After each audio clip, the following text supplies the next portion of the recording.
Nearly $4,000 a month starting the day you're discharged. Over that first year, $47,000. Professor Adeyemi's at the desk because she studies how benefit systems price a body that hasn't settled yet. One line inside that rule decides whether your check falls off a cliff at month 12.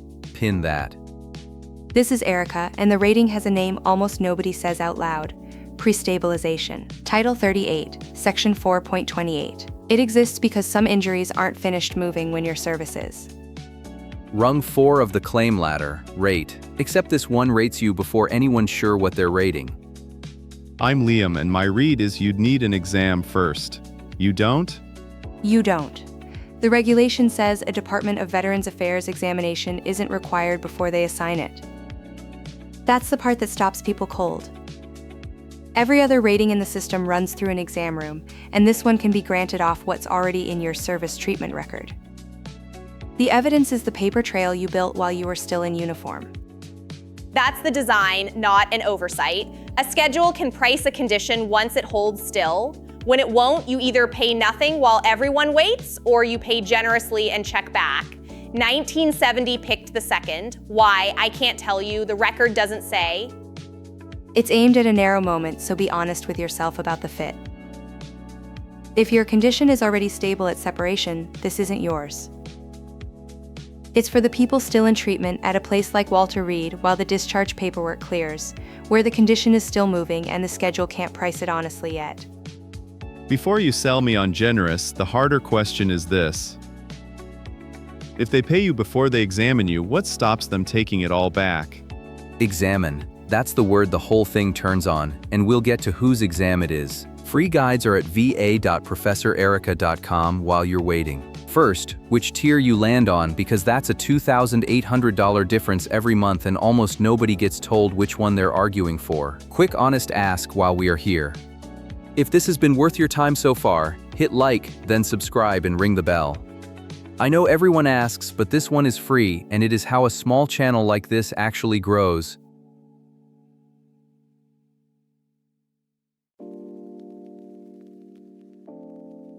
$2,805.68. That's the monthly gap between the two tiers, and one word in the regulation decides which side of it you land on. Hang on, let me do that out loud.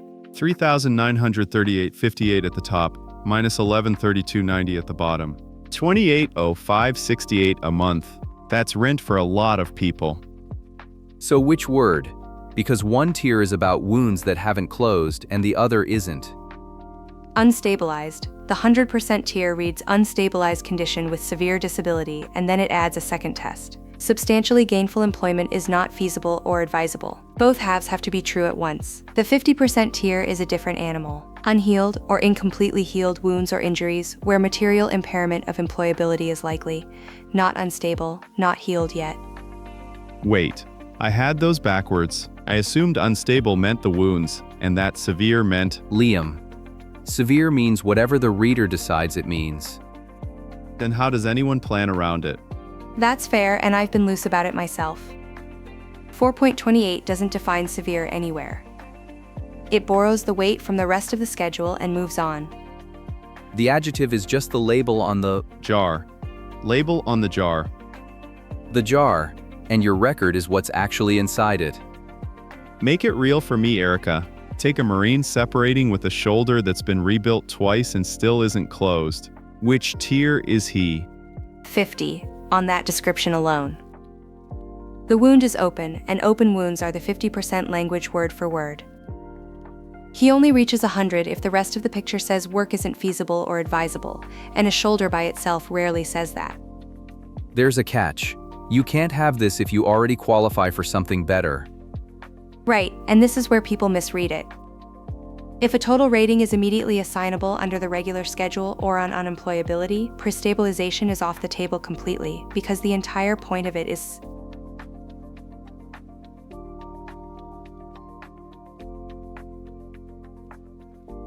to help you when the schedule can't help you yet. If the schedule already can, you take the better rating. And the clock on all of it starts at discharge, not at your claim. Professor Adeyemi's still with us for this one. Erica, when does the clock actually start? My read is the day they grant it. That's how every other effective date I've learned works. That's the assumption that costs people months, and it's wrong here. The whole year belongs on the board because the shape of it is the lesson. Discharge, that's the starting gun. The regulation says the rating continues for a 12-month period following discharge from service, not following your claim, not following the decision letter. Your separation date sets the whole window. Month 6 is where the exam is allowed to happen, not before, and it is mandatory. That floor is deliberate, though I'd bound it carefully. 6 months is roughly how long most acute injuries take to declare themselves. Not all of them, and the regulation doesn't claim otherwise. Examine sooner, and you're mostly measuring noise, so the rule buys the body time before anyone writes a number down. There's a matching line in 327. It says assignment of a prestabilization rating requires re-examination within the second 6-month period following separation. So the exam isn't a risk they might take, it's a requirement. Can it ever go the other way? Up, not down. It can at any time. The section says these ratings may be changed to a regular scheduler total rating or one authorizing a greater benefit whenever the evidence supports it. That's the safest route through this. Safest if your treatment records are actually landing in the file. There's a second thing riding along with it. Special monthly compensation. The regulation says assign it concurrently whenever the records are good enough, which nobody mentions at the out processing brief.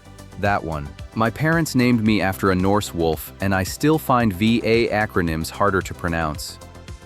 Can I check something first? You said whenever the records are adequate, not whenever the veteran asks.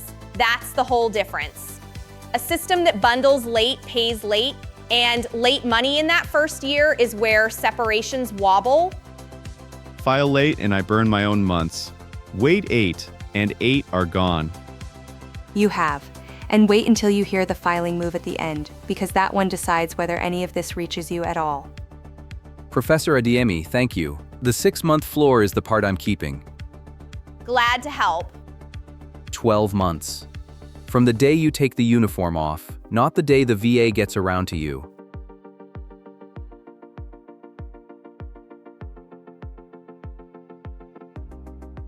Erica, you've read the reduction paragraph more than anyone here. What actually happens the month that exam comes back bad? You know the case pattern I keep coming back to? The one where the letter beats the paycheck? Go.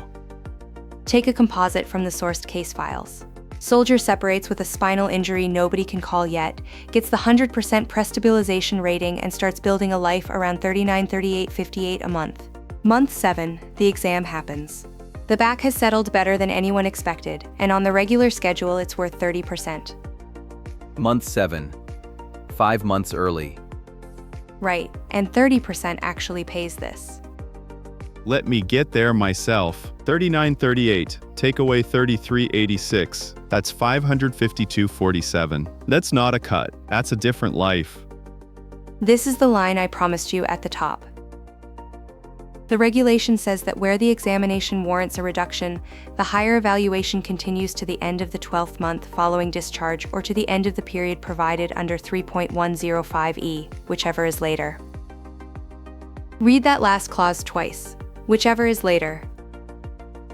They do not get to pick the earlier date, and they do not get to skip the notice period just because this rating was always temporary. Stop right there, because that's my whole point about temporary benefits. Everybody assumes a temporary rating comes with temporary rights, that the VA can end it quietly because it was a favor in the first place. This paragraph says the opposite in the plainest language the schedule ever uses. The month 12 floor is one protection. The advance notice period is a second separate protection. And when they disagree about which date applies, the veteran gets the later one. That is not how favors work.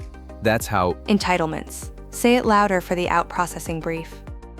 entitlements, written into a paragraph nobody has amended since 1970. Then let me ask it straight. In the month 7 case, does anything actually change in month 7? Nothing changes in month 7. Without that floor, it would be a $3,386 monthly fall, 5 months early. Instead, the 100% keeps paying to the end of month 12 at minimum, and longer if the notice clock runs past it. I'd take that certainty over a slightly higher gamble any day, and I say that as someone whose idea of excitement is a greyhound asleep under the desk. That's the promise paid off then. Due process is written into the rule, not waived. Now hear what happens when it goes the other way and the exam finds you worse. Then it moves up, at any time, and none of the floor language matters because nobody's reducing anything. Everything so far protects money you've already been granted. The next few minutes are about whether you ever get granted it at all.